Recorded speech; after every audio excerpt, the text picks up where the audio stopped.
Welcome to the very first live stream of the Alaska Realtor YouTube channel. My name is Jamin Goecker. I'm a realtor in South Central Alaska, and my mission, as I'm sure you all are aware of, is to help you to build intentional and significant legacies for yourself and your families by coaching you in real estate. And today, we're going to be going into quite a few topics. Myself and Jill, who is a mother who recently moved up here with her kids. We're going to be going over a number of questions such as what's the best place in Alaska for you to live? What does it look like up here if you are a parent? And, kind of what are the schools like? What are the after school programs like? What it's like for shopping up here?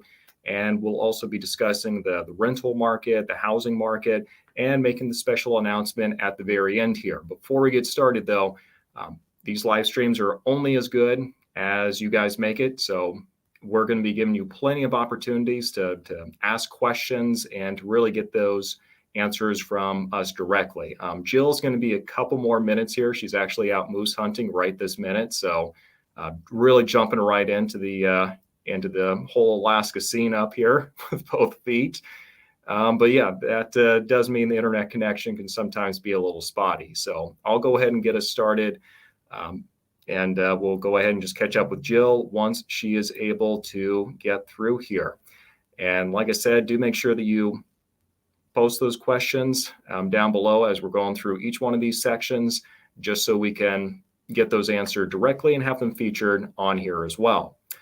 But yeah, let's go ahead and jump right into it then. So first thing we're talking about is kind of the pros and cons of the different areas that we're looking at. Now, there's going to be a lot of pros and cons. It's really going to depend on kind of who you are as a person as to what's going to be considered a pro and what's going to be considered a con. For instance, a lot of people who are, living in, let's just say Wasilla, Willow, those areas, not having a whole lot of stuff to do around there is actually going to be a pretty big pro for them. Other people, that's going to be an enormous con. So it's kind of hard to say exactly what's going to be a pro, what's going to be a con. But I'll kind of give you kind of a list of the stuff that's a pro and a con for the main area, the main stuff here in the area. So we'll look first at Anchorage, then Eagle River, and we'll look at the Mat-Su Valley as well and kind of talk about the pros and cons there. For each one of these areas, do make sure that you post any questions you have down below, and we can get those answered for you here and now. So the first one is going to be, first area we're looking at is obviously Anchorage. The biggest pro of Anchorage is you're going to have a lot of job opportunities here, and you're going to have a lot more accessibility to a lot of the regular grocery shopping and just shopping in general than you're going to have in other parts of the state. Majority of the state does live here in Anchorage. And so for that reason, it is pretty popular. And, you're going to see a lot of people, even if they don't live in Anchorage, they certainly do work in Anchorage. So, that's one of the big draws of Anchorage. Another big draw for Anchorage is if you're looking to travel somewhere, it's going to be a lot closer. And so that's another big draw as well. Now, some of the cons of Anchorage is it's going to be a city, and that has all the pros and all the cons right there for you. So you're going to have traffic, so not as much as what you would have in other cities. For instance, I recently did a trip down to Miami, and I swear I came away with PTSD from trying to drive in the traffic down there. Anchorage is nowhere near that, but if Alaska has any kind of issue with traffic, then that's certainly going to be the area that it exists in. Another big issue in Anchorage, and I'm sure everyone has seen all the headlines, there's obviously going to be a higher crime rate in Anchorage than in other parts of the country. So the one thing I would point out on this, you really want to make sure you do your own due diligence, you do your own homework for each one of the areas you decide to move into, and make sure that you're looking at the crime maps, making sure that you're really comfortable with whatever that area has to offer. And, that's going to be your best, that's going to be your best bet there. One thing to also keep in mind is crime rate is not the same thing as the same rate or same number of crimes. So different way of looking at it is Anchorage and Alaska in general is extremely small when we're looking at the size of states. So there's only about 60 odd thousand people who live here. I think it's 630,000. Please nobody roast me in the comment section if that's incorrect. I think it's right around 630,000 last time I checked, though. And what this means is any amount of crime, we're going to feel it just because it's such a small sample size. So that's number one. Number two is you also have to look at the area in which a lot of the crime is going to be concentrated, or areas, I should say. If you're really wanting to just avoid all of that, then certainly go look at the crime maps and just figure out where the least amount of crimes are being committed. So that's what I would say about that. Let me look at the comment section real quick here, or the chat section, and see what questions you have that I can answer for you. All right, let's see. Let me go ahead and pull this up here from Inept. Could you impart some education regarding first-time homebuyer programs and what Alaska offers as far as they go? So if we're looking at first-time homebuyer programs, we do have a lot of those with Alaska Housing. And if you work with any realtor who kind of has a business based upon kind of educating buyers and really making sure that you're prepared for making that big decision, they're going to be able to get you prepared for that. Let me see what else here. Yes, Stan, 100% agree. Holy cows. I did not expect it to be that bad. Drastically overestimated my traffic driving abilities going into that. All right, let me see. I do not doubt that. So Roger Betancourt, Anchorage population is less than the county I live in outside of the Houston area. So yeah, that is, I do not doubt that even a little bit. So not a whole lot going on as far as the population goes. And let me go and answer this one real quick from Oliver Wright. Does Prince of Wales Island have hot springs? I know it has caves. I'm not so sure about Prince of Wales. Is that Prince of Wales Island. I'm not too sure about that, because once we start moving out of kind of the South Central Alaska area, I do have a pretty good sense for what South Central is, obviously. But as far as Prince of Wales, going more to, I'm going to call it more islandy, the more southeast part of the state, my information starts getting a little bit more scraggly. Not quite as well thought out, and not quite as in-depth as it is with other places. All right, let's see here. I really like that question. Let me jump on this one real quick. So from Imagine Horizons Travel and Exploration, what's the most difficult thing to get used to when moving to Alaska besides the weather? That's a great question. And for those of you who are currently living here, feel free to drop your thoughts in down below. I think really the biggest thing that's really a big change when you're moving up here is there's less people. And I know everyone's like, man, that sounds awesome. I'm going to get away from everybody. But there's going to be less people. There's going to be a little less to do. So if you're someone who needs to have stuff around you to keep yourself entertained, the Sea Worlds, all this other stuff that's going on, it might be a bit of a struggle when you're first getting started. So, that's definitely one thing to keep in mind. The other thing is the seasonal changes. So it gets dark during the wintertime. No surprise. Everyone's heard that in South Central Alaska. It's not nearly to the extent as what we see in other parts of the state. I'm looking primarily at Fairbanks and a little further than that over in Barrow. I actually went and visited Barrow just a little bit ago. It was September and still, we still had light about 10:30 at night.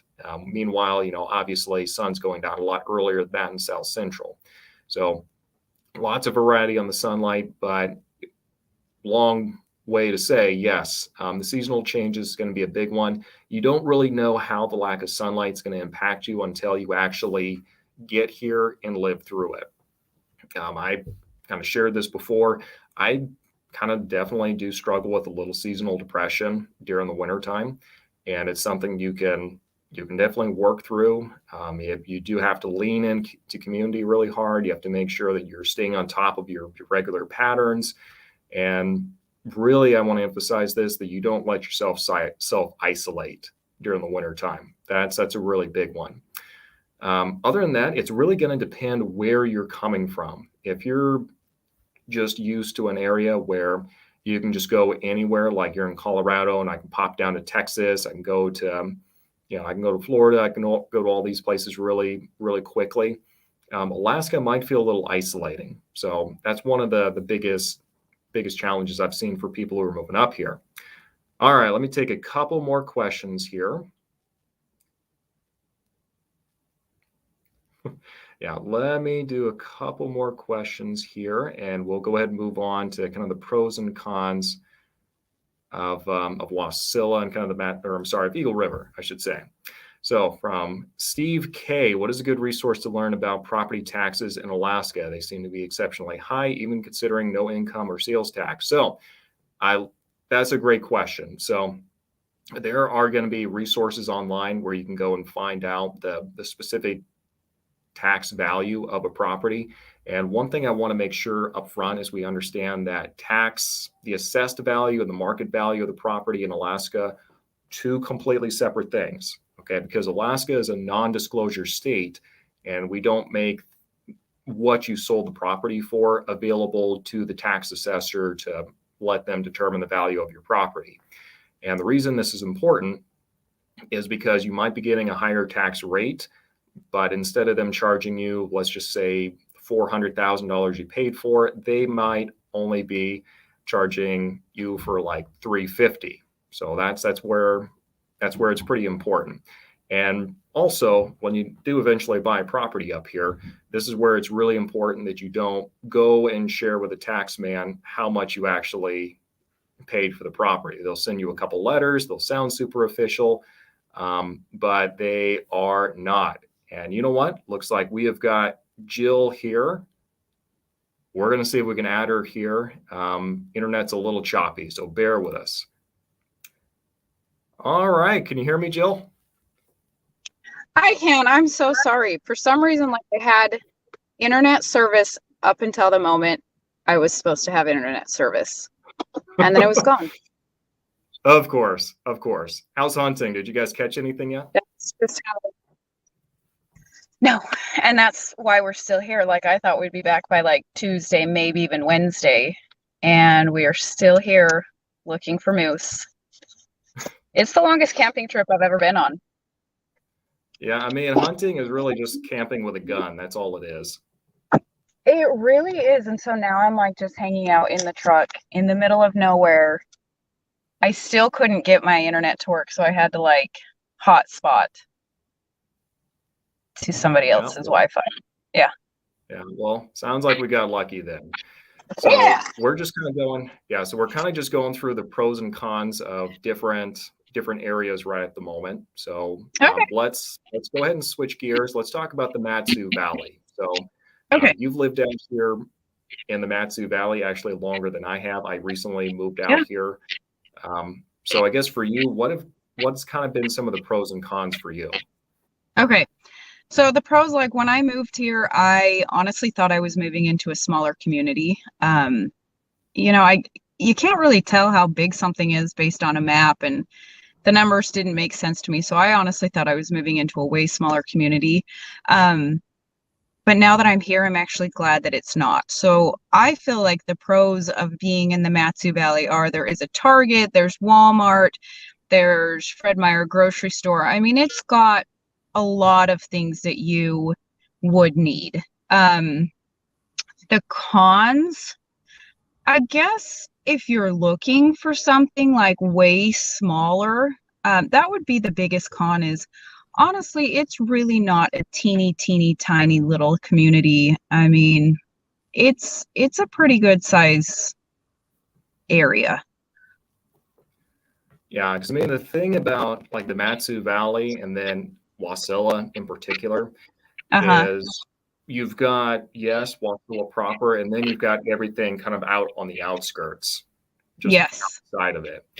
And I mean, we've got we've got cars, we've got Fred Meyer's, we've got Walmart right down the road. So Uh-huh. it's, it's kind of like having a smaller community, but it's just with more Yeah. amenities, I guess you can Yeah, say. with more amenities. I mean, I think I've been in Alaska for about a year and a half now, so this doesn't bother me as much as it used to. But when I first moved here, the lack of like restaurants kind of bothered me, and that tells you a lot about me. I like food. Now it doesn't bother me. I still have my favorites that I go to occasionally, but it's not a big deal anymore. I cook more and eat more at home. Yeah, exactly. Exactly. So kind of talked a little bit about the cons then. Let's go and talk a little bit about Eagle River. Have you spent a whole lot of time in Eagle River or been in that area? Yes and no. I mean, the first week I was ever in Alaska, we were living in a hotel in Eagle River. So that is my extent of living there. But I actually like Eagle River. I think the pros of Eagle River are if you want to be closer to Anchorage and closer to a bigger city that has shopping malls and shopping centers and more restaurants and food and nightlife and things like that. Eagle River is a really good option because, it's not that far out of Anchorage. Um, and it's still a smaller community. It's more of the suburbs. It's a nice location. I think for me, the biggest con is kind of the home prices in that area. You don't get as much property and you're going to pay a little bit more to live there. I'm not sure about property taxes and things like that. I don't even know if Eagle River has a tax, like sales tax or anything like that. But I do like the area, but it is a little bit more pricey to live there. Yeah, that really is the way it goes in Eagle River. And we'll kind of Mhm. talk a little bit about the average sold price in Eagle River. But the reason that it's so popular is because it's a really easy 15, 20-minute commute away from kind of main, Anchorage proper. It And is. you still have the Eagle River Nature Center right down the road with just beautiful, picturesque scenery down that way. You've got Crow Pass, you've got Baldy, you've got the Eagle River, the actual river. You can go float. And then you've got a lot of stuff kind of geared more towards families in that community as well. And you've got a Yeah. couple festivals and stuff, but only about 34,000 people live there. And part of that has to do with just the limited geography of that area. But some of the cons are for Eagle River. I'm trying to think here. It can get kind of cold in some places as you start getting a little bit lower, closer to the river. So during the Yeah. wintertime, utilities are going to be a little bit higher, um, just in certain areas, depending on how much weatherizing you've done on the property. Let's see some other cons of Eagle I River. think, sorry to jump in. I think now that you're mentioning the weather in that area, some of the cons, it is more on like the mountain benches.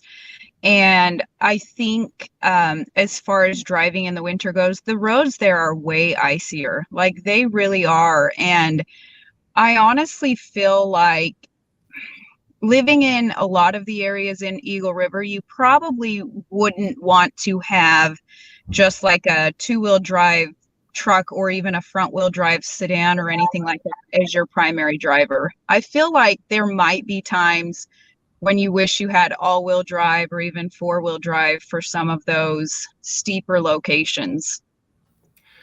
And I'm glad that you mentioned that. I actually drove the Honda Civic hybrid for years in Eagle River. Um, just two-wheel drive. It's doable, but man, I Okay, had so to. you're a better driver than me. Yeah, well, I mean, I had to pick my battles very, very carefully. Like it was more of like a chess match every day, deciding where I was going. And Yeah. full disclosure, I didn't win every match. All Yeah. right, so that's Eagle River then.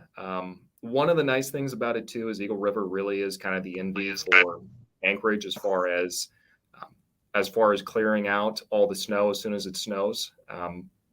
And there's Hmm. kind of a that goes with that too, though. So they will usually have all the roads cleared from the night prior to where it snowed, but everyone's going to have this snow berm right in front of their driveway. For those of you who aren't aware, a snow Very, berm is just a big pile of snow that the truck is going through. It's pushing all the snow to the side, and your driveway is going to be blocked. So for most people, they're like, man, I'll take that, because Anchorage, they don't get their stuff really plowed for about day, 2 days, some places like 3 or 4 days, and it's just a mess. So Eagle yeah. River is really nice for that too. All right, let's go ahead and take a couple questions real quick here, and we'll go ahead and jump into a little bit more of your expertise, talking about what it's like having a family up here. All right, there we go. So from Alicia, for those in the tech world, how reliable is or what is the access like to high-speed internet service for remote work in areas like Wasilla? Let's see. Jill, you want to take this one? Yeah. I think the biggest difference for me was I came from a larger city in Utah that the city actually offered high-speed internet, and I was paying about $40 a month for unlimited high speed, and I was like, this is awesome, I love it. And then moving to Wasilla, I am now on unlimited high-speed internet, and I pay about $180 a month. Does it still work? Absolutely. Like, I'm very connected. I had issues today because I'm literally in the middle of nowhere, but even at that, I still have cell phone service. But being in Wasilla, no problems. I'm connected to high-speed internet. I've never had my service go down or anything like that. I've never had streaming issues, but it is a lot more expensive than what I was used to paying. Um, I think that's probably the other thing with internet up here. I really feel in the valley you have two options. It's either company A or company B, and you're going to pay about the same for both. Yeah. So, I mean, if you want to be option C, like we're all ears people. If you want to be option C. Exactly. I mean, and none of those are satellite internet. I mean, they are. I think I'm now on fiber internet where I'm at. So, I mean, it's got really good streaming. I don't have any complaints except for I I don't do a lot of internet stuff and I don't watch a lot of TV, but my family does. So I pay for it. Get a couple kids. Yeah, they'll eat that internet right up. Yes, they do. All right, let's see. Next question is from Thomas Minder. What's the best place to live in if my wife is in education and I am in the utilities industry? A natural gas pipeline. It's harder for us to secure jobs without already living in Alaska. So the best place if you're just trying to get your foot in the door is probably going to be in Anchorage. What a lot of people will do is they'll live in Wasilla, or they'll live in Palmer. They'll live somewhere in the Matsu Valley where the cost of housing is cheaper, but they'll commute into Anchorage where the wages and the job opportunities are more plentiful. Kind of the good thing Mhm. about Anchorage as well, it is the largest population center. And so your opportunities are going to be much better over there than what you might find elsewhere. Now, if we're talking about the education systems in each one of the areas, that's something I'm sure Jill will be able to talk a little bit about tonight. Mhm. I work with the Anchorage School District a little bit. It's been a little while, and I mean, I was at a very, very entry level, so didn't get a whole lot of perspective. I didn't really work in the Matsu Valley either, so it's hard to draw a comparison really. To But be, yeah. yeah. I mean, I agree with you, Jamin. I feel like there's probably a lot of opportunities in the Anchorage area. I feel like educators are needed everywhere. I don't think that your wife would have a hard time finding employment. And the utilities industry it's also like an in-demand job. My experience when I moved up here, I had a job. I'm in the healthcare field, so it was really easy for me to find work. My husband he was more of a blue collar worker, and he found it a little more difficult finding employment one, before we lived here and had an Alaskan address. And two, he had heard from numerous people, like if you don't have an Alaska phone number, a lot of places won't really call you. I don't know how true that is. I don't know if that's just the bias that he thought he experienced, or how true that really was. But that was his experience. I feel like he claims he had way more job opportunities once he had an Alaskan address and an Alaskan area code. But I think for those in-demand jobs like education and I was healthcare, I feel like nobody really cared. They were just happy for the help. Yeah, they'll come looking for you in those Yeah. industries. Like you don't have to worry about that. But if you have any kind of like hard skill, like utilities or stuff like that, working with HVACs, you're probably going to be in pretty high demand too. You just have to really be able to speak to kind of the fear and the concern and the hesitancy that a hiring manager might have with hiring somebody out of state. Because they've been burned before with hiring people out of state, and then they get here and the first snowfall happens and they're like, oh, this isn't for me, peace. And they just put months and months worth of training into this person that's gone. So 100%. So that's where their hesitancy is coming from. Kind of the best thing you can do is just get your foot in the door, get yourself established up here, and then go find the dream job. Just get something to get started, though. And that's the other thing. I think, Jamin, a lot of people move up here not really anticipating how different it is. I mean, it's a beautiful place. It really is. And the winter, I mean, it's winter, but it's not bothersome. But for a lot of people, it really is.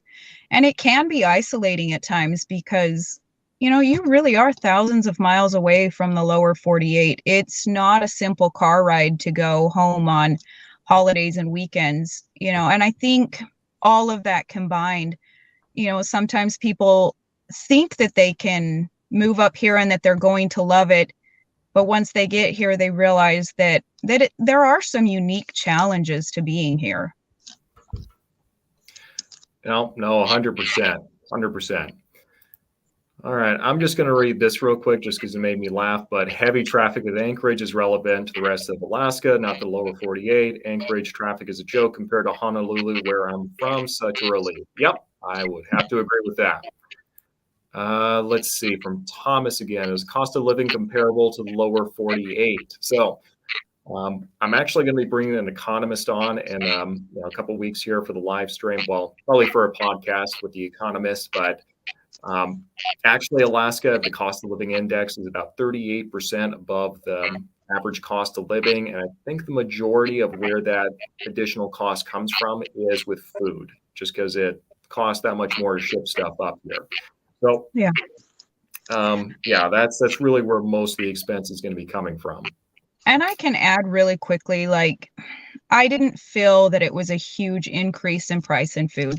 Yes, it is, but on the flip side, I feel like I take home so much more of my paycheck because I'm not paying state income tax and I'm not taxed on everything. I mean, Wasilla City itself, I think they only have like 2 or 3% sales tax on grocery items. And that's only in the city, not everywhere in the Matsu Valley. So I know that Palmer might be a little bit different as well.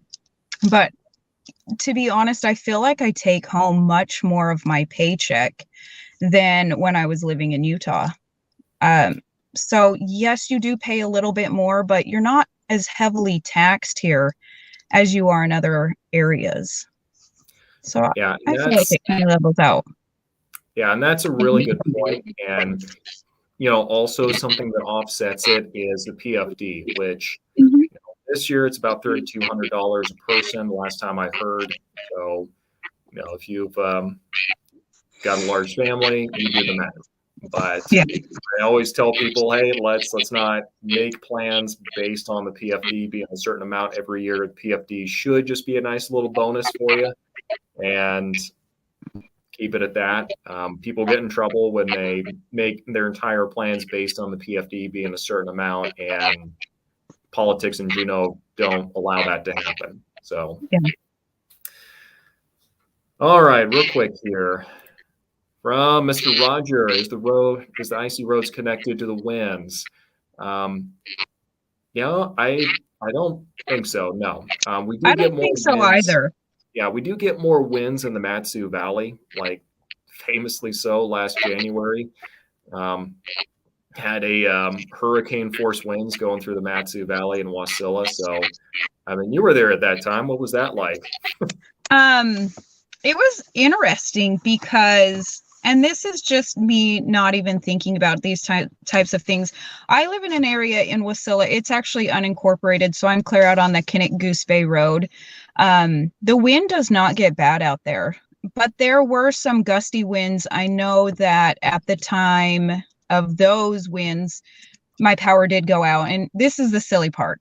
The power went out. I'm on a well. I didn't even have any water. And that thought didn't even occur to me before the power was out. But I only had the power out, I think, for a few hours. I actually went and stayed at some friend's house, and it was quite windy, but they had never lost power at their house. Like, it would flicker, but it wasn't bad. But it was quite windy. That was crazy. Yeah, I mean, I have lots of friends and family that lived here in Wasilla before I got here. And here's the crazy thing. I was in Eagle River at the time. I did not even realize all that was going on until like I started seeing all the memes popping up. Like that's how I knew stuff was happening. I mean, businesses were destroyed. Signs going down, roofs coming off. There are definitely windier portions of the valley. Like I said, where I'm at in Wasilla, it's generally not windy. We did have a couple of days that it was pretty bad during that storm. I love Palmer, but I feel like Palmer is always quite breezy and gusty. But they're also out farther in the valley, not close to the mountains. Yeah, well, they're also closer to the glacier, and that's Okay. really the big thing that makes the difference in the topography for the area. Because I mean, I've done some camping along the Jim Creek. I think it's Jim Creek Trail. Jim Creek. Yeah. First off, would not recommend it for camping. Dear Lord. It's out there with a little tent with all the guys in the ATVs just blasting past me. So that was stupid. All night. Don't do that. But I could definitely tell in the morning and in the evening time with the winds coming to and from the glacier. So it really does make a big difference. But let's go ahead and kind of switch gears real quick and kind of talk about your experience with having kids and with having kids here in the area then. So I know this is something a lot of people ask me about, what's the schools, what are the schools like, what's the childcare like, the shopping. What has been your experience so far with being a parent who's made the move to Alaska? So my experience, I didn't find a huge difference. I think that you have to be willing to do outside things with your kids. You're willing to explore. I mean, there aren't a lot of museums and sea life centers and all of that stuff if you're used to coming from like a large urban area. It's a lot smaller here.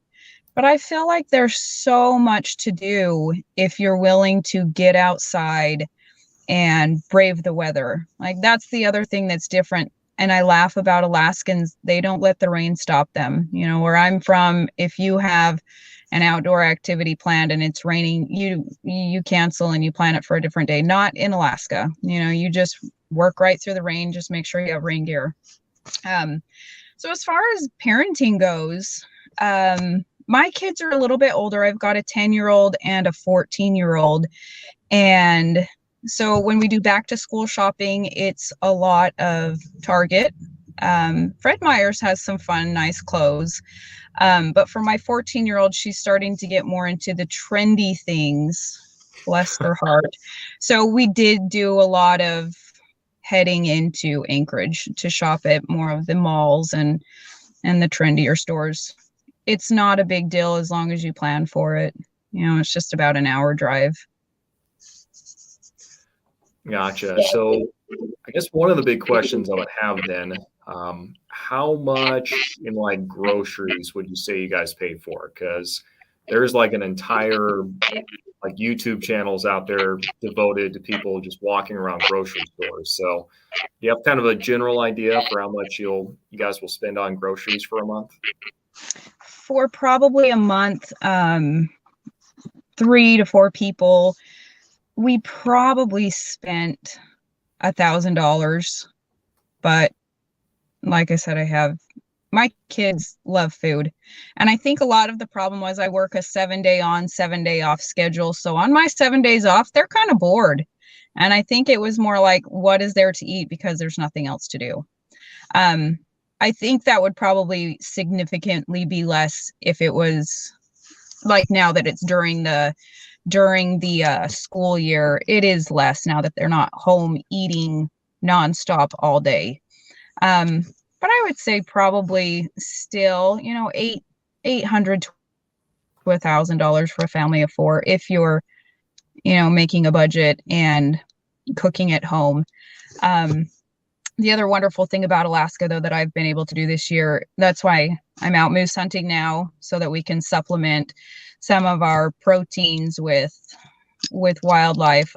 We also did the halibut fishing and was able to put over 100 pounds of halibut in the freezer for this year. So that really helps offset some of the cost of groceries. Oh, 100%. I mean, once you get your dip netting license, which for those of you who don't know, dip netting is where you get like this enormous hoop net, and it's like a good solid, I think it's like 4 or 5 feet tall or something like that. And you walk it out into the river as the salmon are swimming up, and they just swim into the net. You flip it over, and you literally just drag them back to shore. There is zero sportsmanship in it whatsoever. It's just brute strength out there wrestling this little salmon onto the bank. But the good thing about it is you can get 25 salmon per person and then an additional 10 salmon per people in your household. So do the math. Like, you guys would be looking at about, was that 55 salmon technically you could put away. And that's going to be an entire freezer full of like fresh quality Alaskan salmon. So that's one way that a lot of people will keep their expenses kind of lower.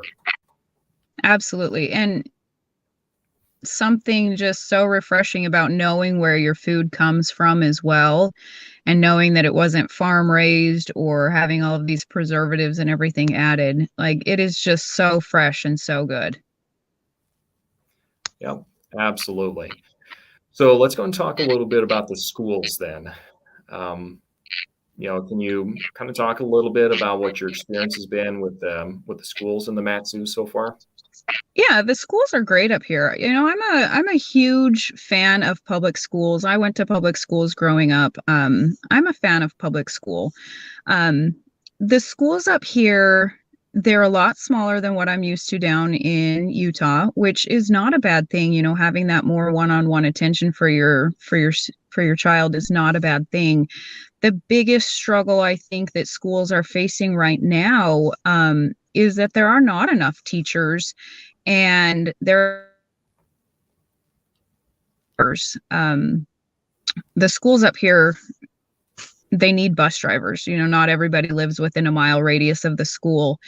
And that's been a huge challenge for a lot of the schools, and not only the Valley, but in Anchorage as well. Enough so, I don't know if it's a combination between the lack of teachers and the lack of transportation to and from school, that some of the schools have kind of talked about maybe having to go to a hybrid model because they just are lacking in resources this year specifically.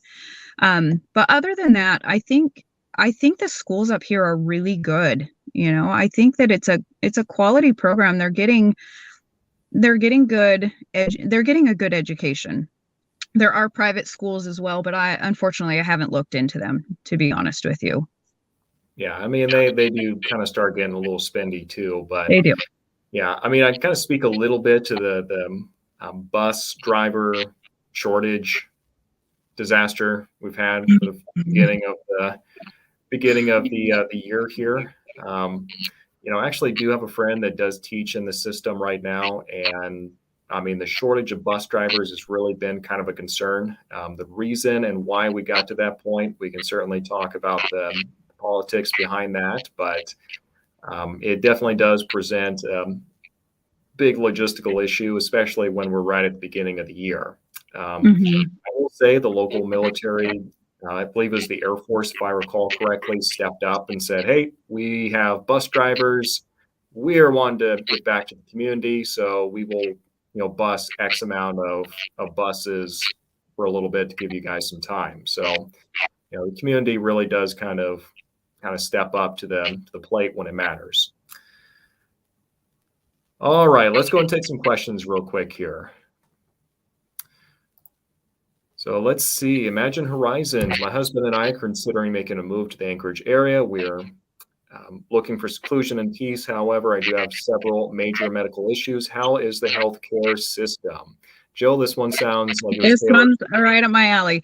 So I am a nurse practitioner, but I do not work in the private sector. I was actually hired on to be a provider in the Department of Corrections. So we work with all sorts of healthcare systems but it's a little bit different because we only offer essential healthcare within the prison system.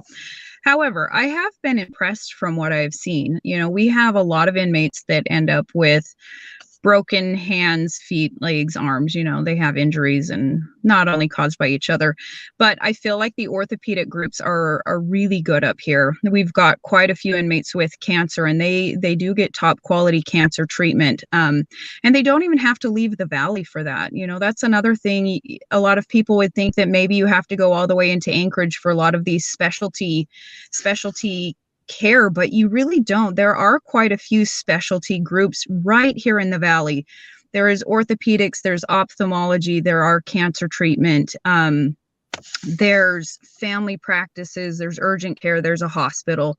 I feel like it is a little bit different. You don't have as many options as maybe some of the lower 48 states, but the healthcare is here. I mean, if you're in the Anchorage and the Matsu Valley, it really is a place where you will get the medical attention, depending on what health care and medical issues you have. Now that could be a little bit different. Endocrinology is one of those specialties that there is nobody in the valley. If you have needs for endocrinology, you are going to be going into Anchorage, as well as maybe some other specialties. You might have to go into Anchorage for that, and there might be a wait. It really depends on what your major medical issues are. We have had some patients in the prison system where they have these strange, complex issues that nobody in the state of Alaska can address. So they have to go down to Washington for their care.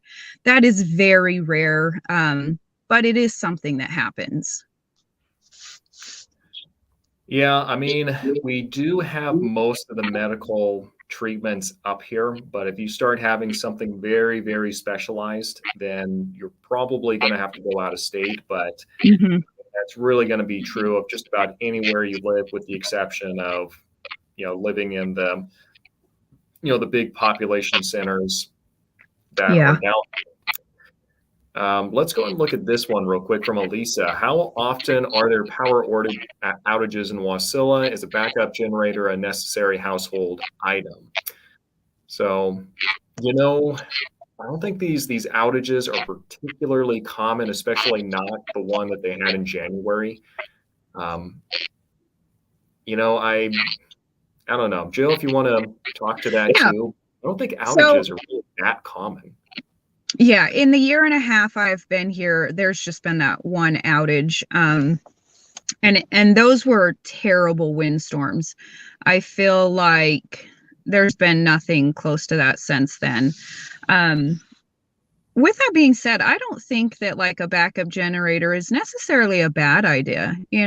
That's the other thing about being up in Alaska. You really do have to think a little bit differently, because Alaska cold is different than Texas, Georgia cold. If your power goes out even for less, 24 hours in February, it's cold. And if you don't have a wood burning stove in your house, the only way to heat your house would be to have a generator to plug your furnace into. So I don't necessarily think you have to have one, because the power really doesn't go out that frequently and that often. But it might not be a bad thing to have, just in the off chance that it does. Yeah, I mean, really, for me, looking at it, because this is something I actually bought the property out here in Wasilla. I'm going to be turning it into an Airbnb.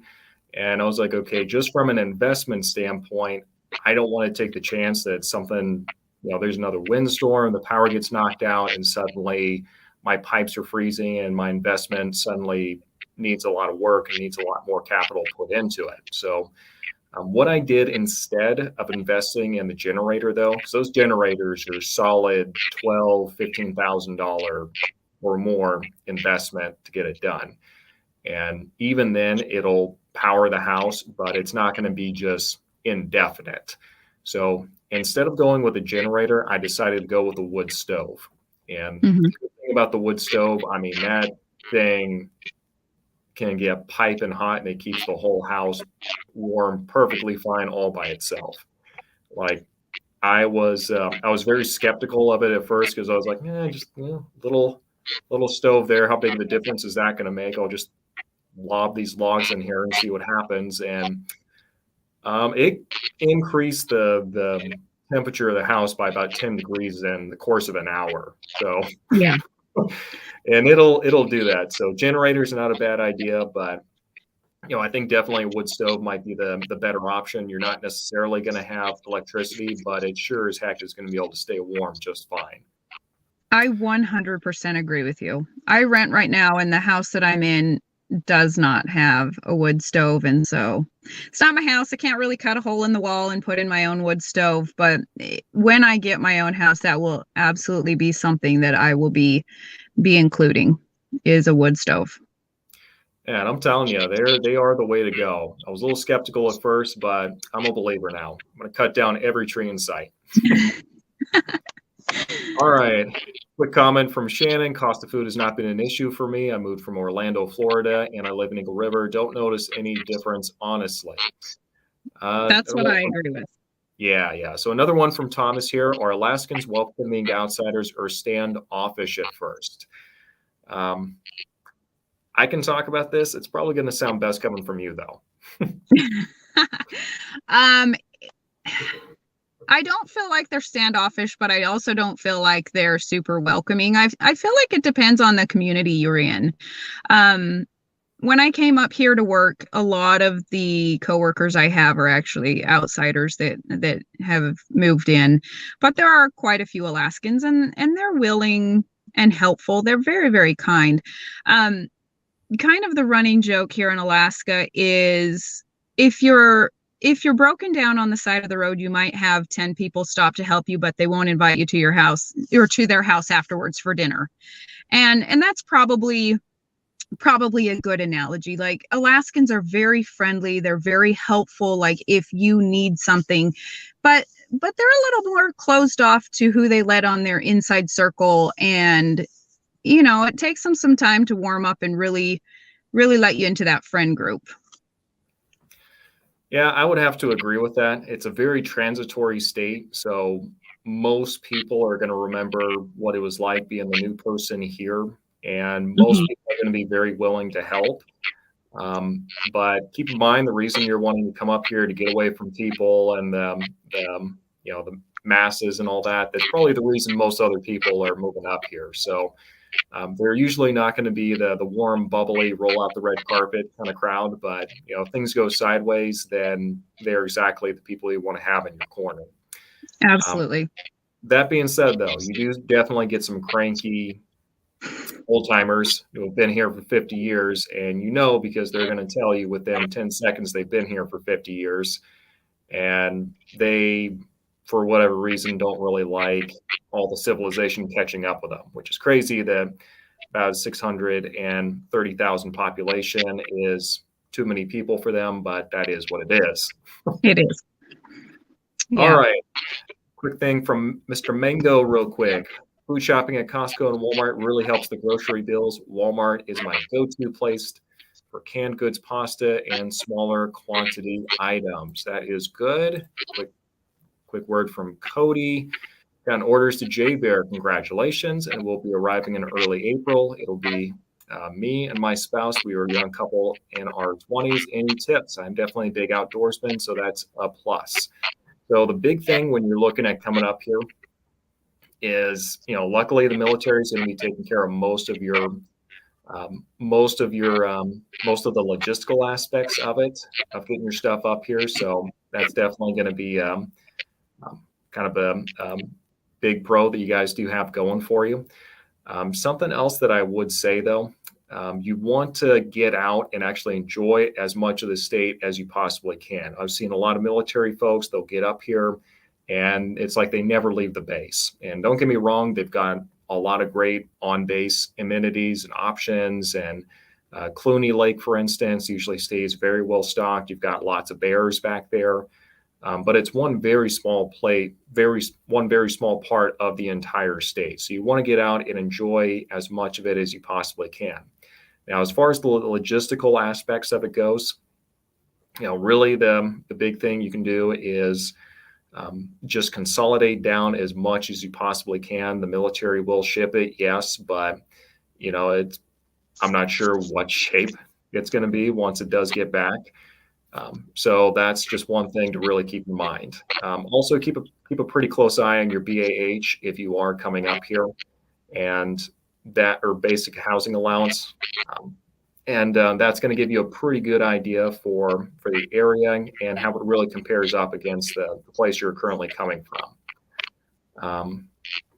But yeah, let's go ahead on that note then. Yeah, let's go ahead and move on and talk a little bit more about just a second here. Sorry guys, I'm having to learn this as I go along here. There we go. Let's go and talk a little bit about the housing and the rental market real quick here, because I know that not everybody is going to be looking at, not everyone is going to want to, buy a house immediately. That's perfectly fine. A lot of people kind of want to just get their feet under them at first.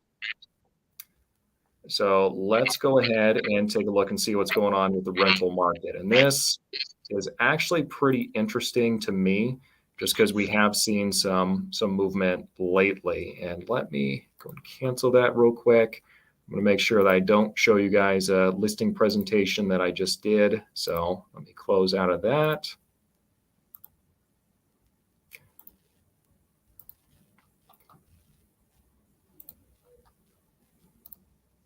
All right, coming at you in 3, 2, and well, that's not it either. Oh, it just closed down. All right, well, you guys are gonna have to watch me over here doing my best. There we go.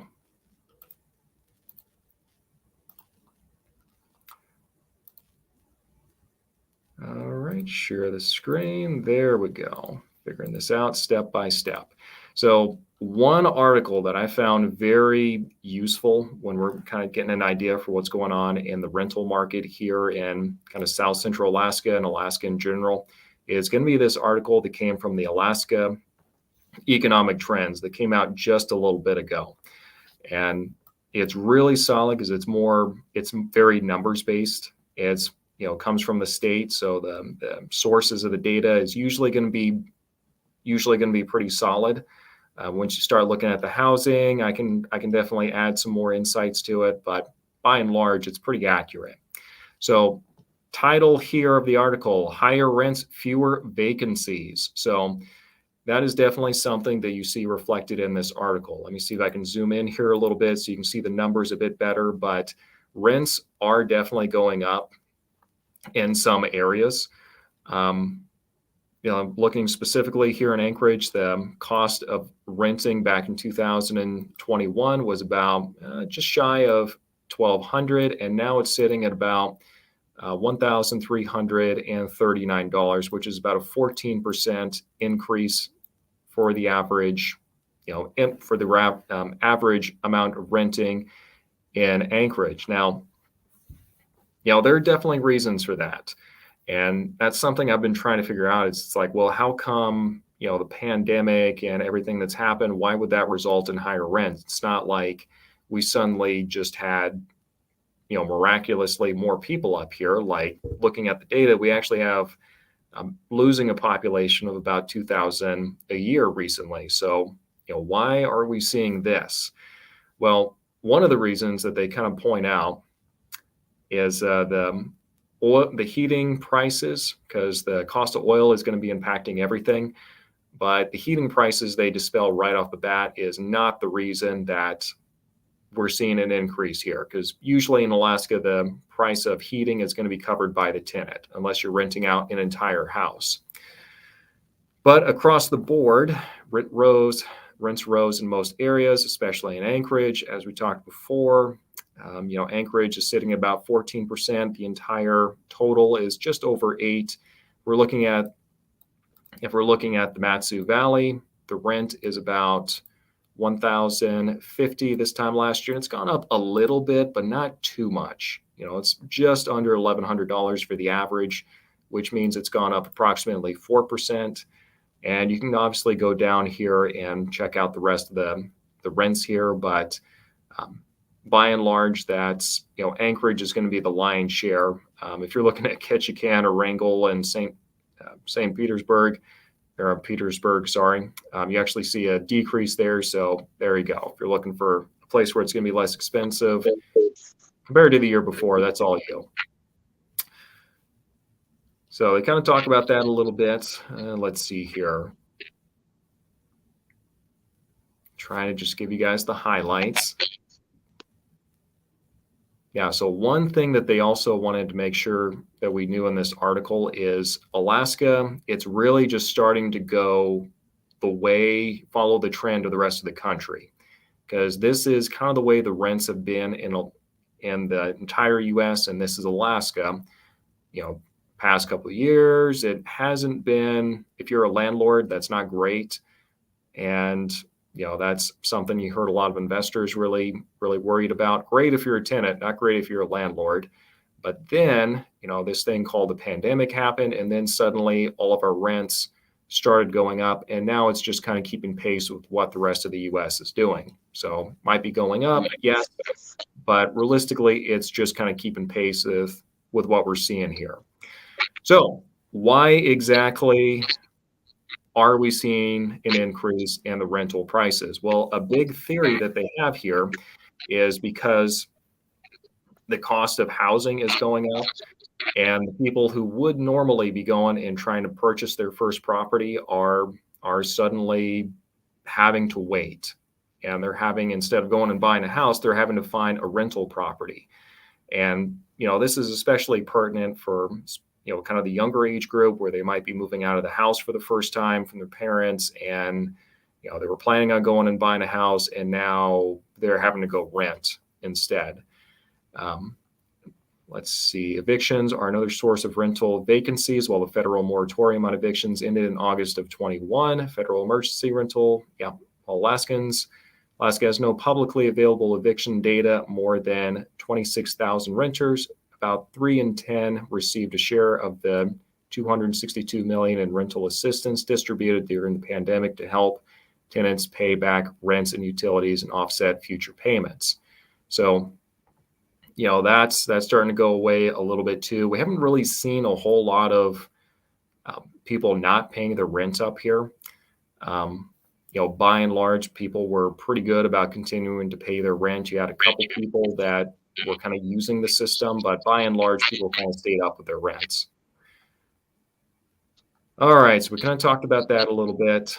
I'm going to try not to read everything here for you, but longer-term demographic trends are another possible factor, as the number of people in the and the age range most likely to rent has grown. So the tail end of the large millennial generation reached young adulthood during the past decade, raising the number of people between the ages of 30 and 40. In 2020, about 60% of renters in the state were younger than 45. Nationally, this generation is also buying their first homes later than previous generations. So there's definitely definitely going to be some demographics that are going along with that. Construction, obviously, that's kind of been a decline. Where we see the most people renting is going to be over in Anchorage, and the powers that be are making it a little bit more difficult to build, especially new, multifamily properties. So that's definitely playing into it as well. And another fact that you brought up, which I found kind of interesting, is we are seeing some properties being transitioned over from just being strictly rental properties and being turned into short-term rentals, aka Airbnbs. And we're really not seeing a whole lot of data around that to know exactly how many of them are being converted, but we do know that is definitely playing a factor. In some places that are very tourist heavy, for instance, like in Seward, it's not that big of a town, but they have over 200 Airbnbs that are available. So you can imagine how big of an impact that can have on your city. Not saying that you shouldn't have long-term planning with your city and all that to make sure that 200 people going into an Airbnb is not going to make you go completely belly up, but it's definitely a lot to try to absorb all at once. So another big issue that's seen the rental rates go up is there's just been less vacancies going on. If you're in a place right now and you're somewhat happy, you're probably not wanting to jump back into the market to try to find something. And most landlords are perfectly fine keeping a tenant where they're at, maybe with a slight increase. But as a landlord, for instance, like I have a fourplex of my own, every day one of those units is vacant costs me $50. So the prospect of, going, oh, well, great, I can get an extra $100 a month if I get somebody else in here, I am perfectly fine just increasing it slightly and keeping that person in there, because a vacancy is going to be way more expensive than any increase I can do. All right, let's take a look real quick here. By and large, we're seeing that rent is still affordable on average, but it's not exactly the entire story. Let's see here. Yeah, rent really has gone up everywhere since 2020. Rising wages have made renting more affordable in all surveyed areas except Anchorage, where rent increases have outpaced average wage growth. But even with Anchorage's historic rent increase in 2022, it remained among the most affordable places surveyed. In 2022, renting in Anchorage required less than 25% of the average monthly paycheck, up from 21% in 2021, and in line with Anchorage's affordability for most of the past decade. Higher average wages in Anchorage help offset its higher rents. In most areas, rents required between 22 and 27% of the average wage workers' monthly wages. And let's see here, the U.S. Census Bureau estimates that historically about 40% of renters in Alaska have spent over 30% of their household income on rent and utilities. And yeah, the people are going to be younger here in this area as well. So that is a lot of numbers that I just kind of threw at you guys, and I'm sure I probably lost some of you, but that's what we're seeing as far as the rental market here in the area. Jill, can you speak a little bit, what you've heard from people who are trying to find rentals right now in this market? Yeah, so I don't know how I did it when I got up here, but I just kind of fell into the rental I'm in, and hearing everybody else's story, it was really, really lucky. It's very, very difficult to find a rental right now, at least in the valley. I just feel like there's not a lot of units available, and it's hard to find places that are actually advertising those units as well. Most people that are moving up here are finding that if they don't have housing secured before they come up here, it's taking 1 to 2 months to find an available unit to rent. The other thing that's challenging, and this isn't unique to Alaska, is sometimes if you have pets, it's a little challenging finding a unit as well, because not everybody wants to rent to somebody that has a pet. So along with that rise in the rental costs, Jamin, I think a lot of it has to do probably with the fact that landlords can dictate what they charge for rent, and they can be picky because there really aren't that many rental units that are available. It's a hard market. It is, and I'm probably going to make a video specifically on this topic, so you guys are kind of getting I guess, the VIP behind the scenes treatment here. But if you're looking and you're not really finding the options that you're trying to find some of the best things you can do is probably to, number one, go and find some Airbnb options. Now, I'm not saying go stay in the Airbnb at the nightly rate that they have. No, what you're trying to do is you want to go find the runt of the litter on Airbnb. Now, these are the properties where they're not rented very much. They only have 1 or 2 reviews. The pictures don't look great. They obviously haven't gotten a whole lot of traffic. These are the folks where if you approach them and say, hey, how about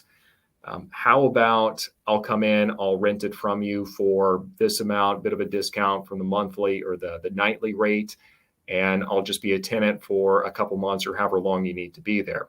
There's a chance that they're going to be willing to take you on there, and no guarantees, but like I said, you really want to make sure you find the runt, the litter, the one that's not particularly performing very well on Airbnb, and that's going to be the one you're going to have your best chances on. Don't try this with the one that's got like over 100 reviews and is booked solid for a month. They're not even going to respond.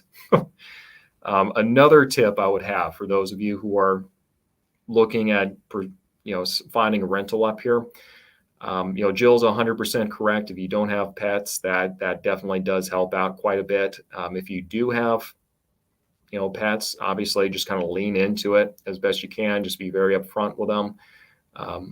Because some landlords are not going to be too thrilled about having pets in their properties, and some of them are going to be just fine with it. And they're out there. You just have to be really cognizant for what you're looking for. I found that a lot of Facebook groups are great places to go to try to get that attention and try to have a little bit more connection with the people that you're trying to reach out to. Some of those groups, just go look up on Facebook anything involving rental, Alaska, real estate, rental, stuff like that are going to be great resources for you. But, like I said, I'm probably going to be doing a video and talking more specifically about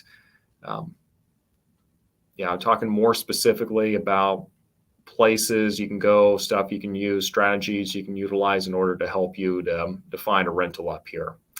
But Jill, do you have anything else you'd like to add to that? I think that's a really interesting point. I think you're right with Facebook. I think marketing is a good thing up here, and word of mouth is also really big up here as well. Like if you can find groups that are either rental groups or, looking for groups, something like that, and introduce yourself to people and let people know what you're looking for.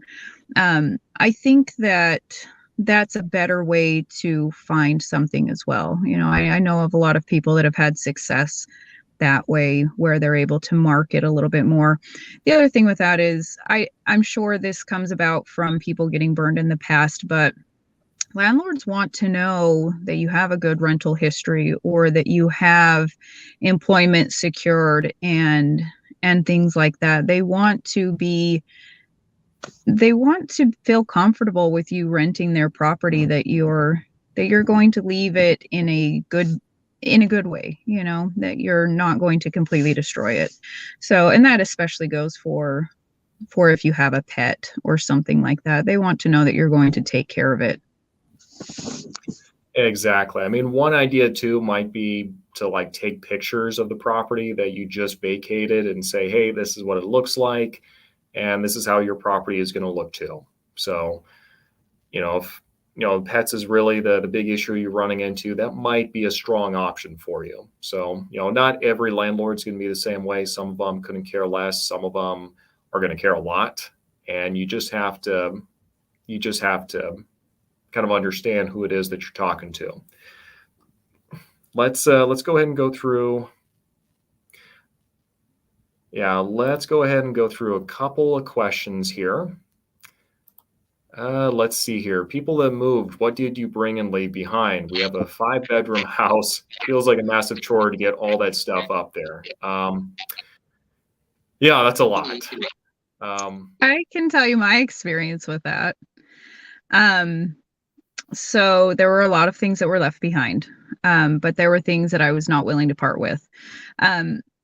Certain things like dressers, got rid of. If it was an older mattress, got rid of it. I kept my kitchen table because it was a birthday present and it is beautiful and I would not part with it. So I think a lot of it just depends on what you can and cannot part with. If you can part with something, if you don't have a strong emotional connection to it, or it's not a family heirloom, sure, get rid of it, because getting things up here can be expensive. I would not leave my motorcycle behind. That was one of the things that it's like, I'm not parting with that. Could I have found one up here? Maybe, but I wasn't parting with it. So if you have something that you are strongly connected to, or it's an item that you may not be able to find easily up here, I would say bring it. But if it's things that you're like, oh, I got this secondhand, or it's older, or we don't really need this, get rid of it. It can be replaced. There is Costco, there is Walmart, Amazon will ship certain things up here. And so things can be replaced. But if it's something that you really, really, really want, bring it along.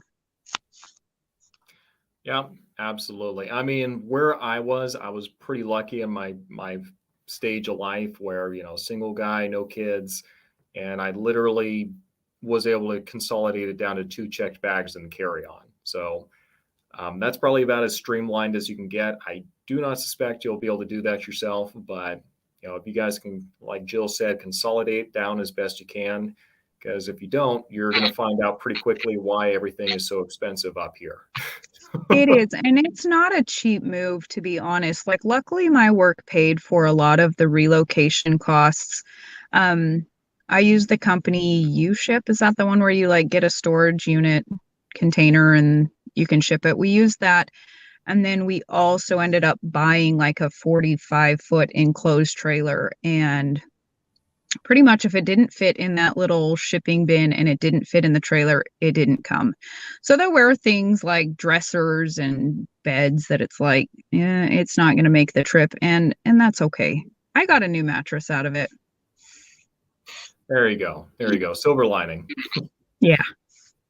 So let's see. We're going to just answer a couple more questions here. Let's see. I'm assuming this is talking about with Dave about, let's see, what kind of firearms you need for bears.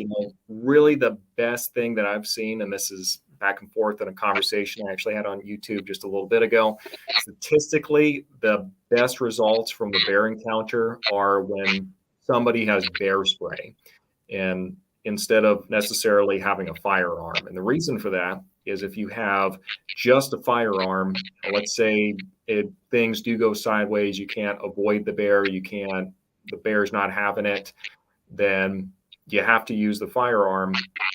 Well, a bear can get shot and the adrenaline's going to be going and it can still do some damage.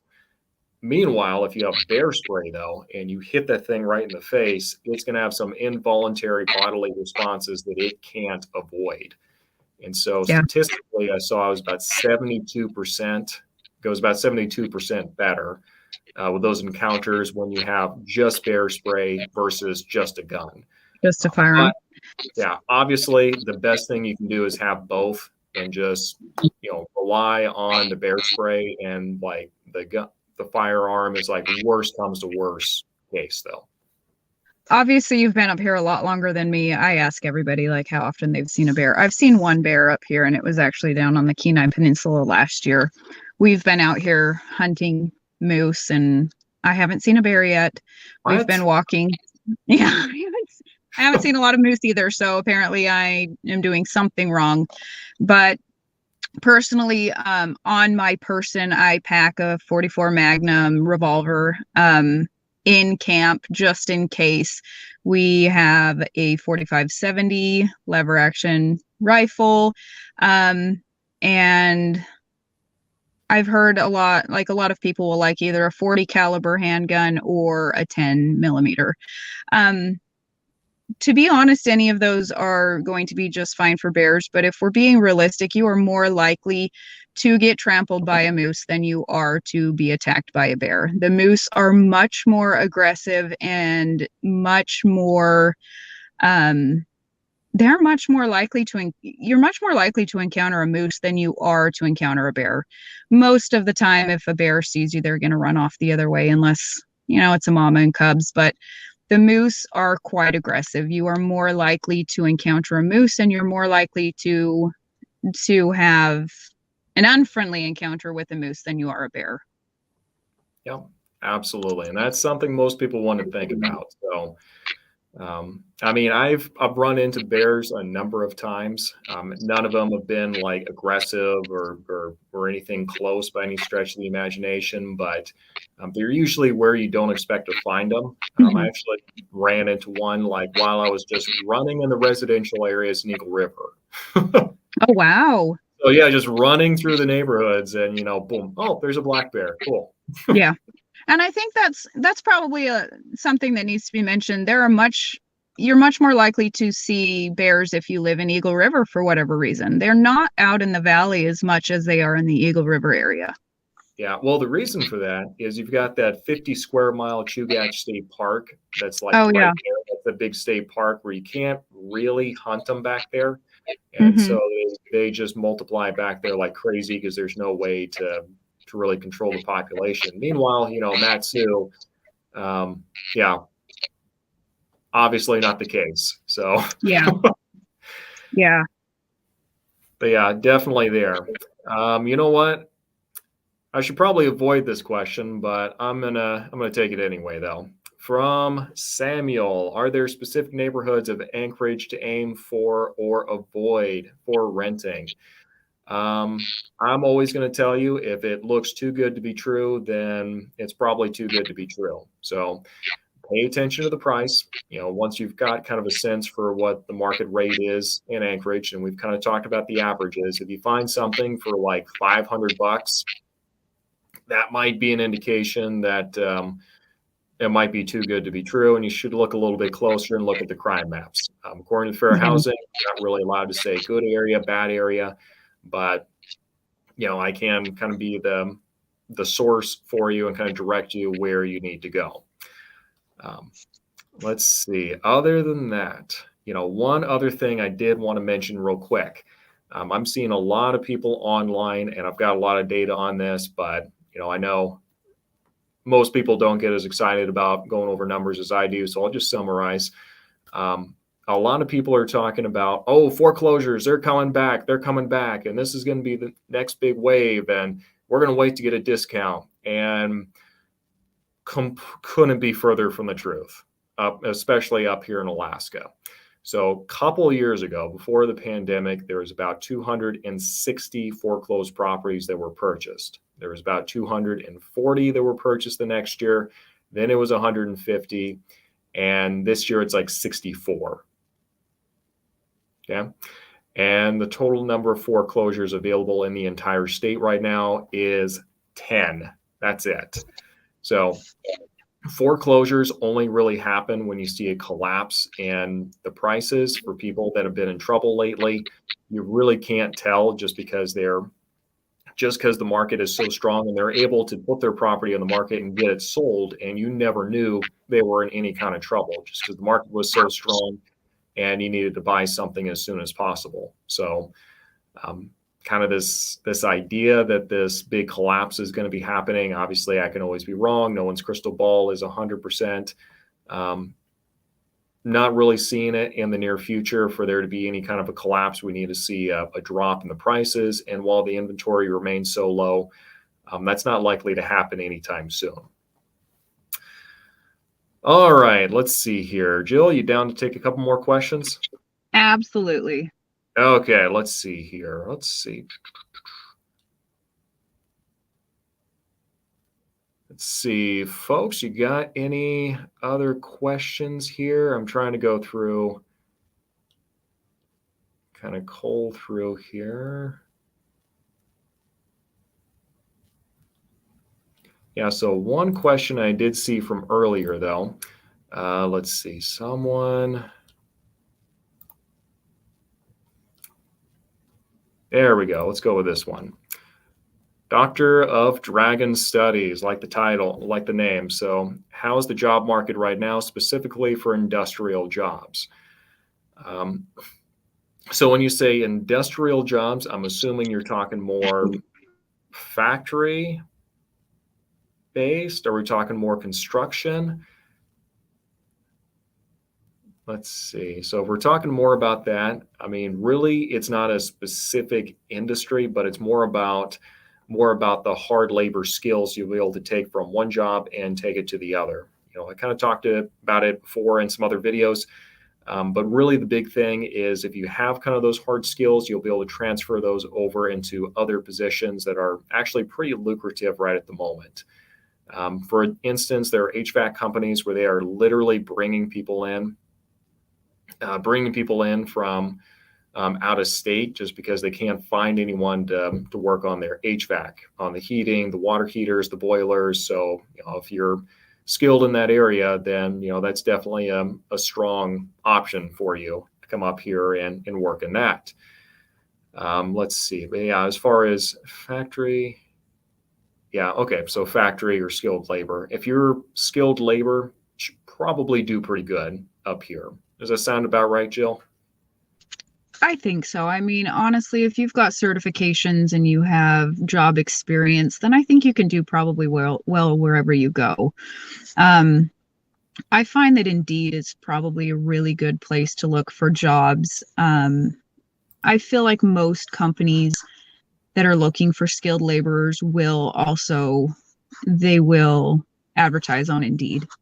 Outstanding. Okay, my battery looks like it is just about to die here. I'm going to give you guys the quick announcement. So thanks for sitting through the live stream, and it's been a lot of great stuff. Lots of great stuff here. I wanted to let you guys know I did go create a private Facebook group for those of you who are looking at moving up here, because I'm very aware that we have a lot of people that are looking at moving up here and they're getting information. There's not really a sense of community, though. And I want that for you guys as you're looking to move up here, because I know it's very disorienting when you're moving somewhere and you want to have that sense of community built in before you get here. So I created a Facebook group. It is private. You cannot find it unless you get the link. I'm going to go ahead and post that in the comments section right now.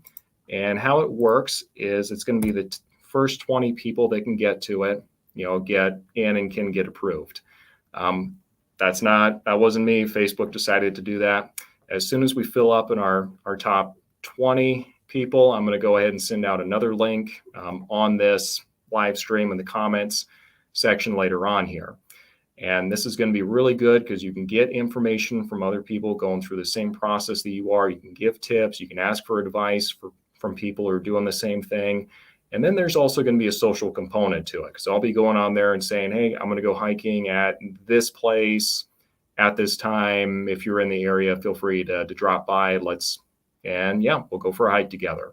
Like I said, really the goal here is to give information, but then also to create a sense of community for those of you who are moving up here and going through this big life transition. But other than that, I think that's about all the battery life that I have right this moment. So Jill, do you have any final thoughts or comments before we No. adjourn?